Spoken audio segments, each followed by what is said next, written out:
So just finished watching Roofman, and it's actually pretty good.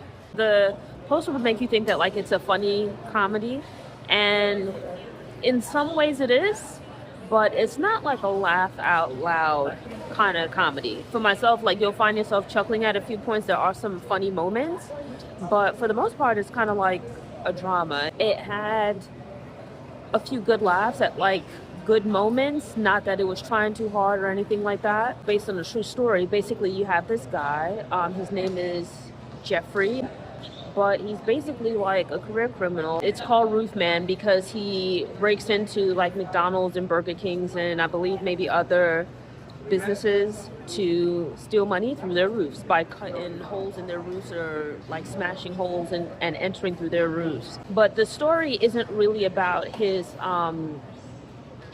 career as a criminal, or at least not that part of his career as a criminal. Rather, it's about the time after he is arrested for those crimes.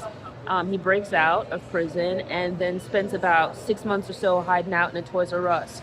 And the movie really covers primarily those 6 months. You do get to see, him being captured after committing his earlier crimes and how he escapes from prison. But much of the movie is focused on the 6 months that he spends hanging out in a Toys R Us. And, as he kind of uses his skills of being able to see weak points in security systems to take advantage of them. We see that here.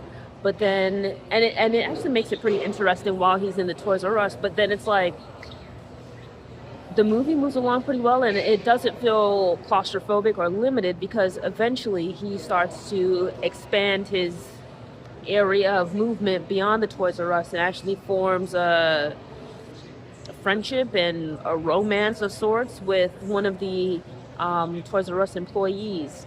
And with that, you kind of have this thing where this isn't going to end well, but it is certainly entertaining to watch. I had a nice meal before I came here. Had a nice meal while I was here, and seats are super comfortable, so I did nod off at some points, but it wasn't because of the movie being uninteresting. It was just because I think the recliner seats are too comfortable for the movies.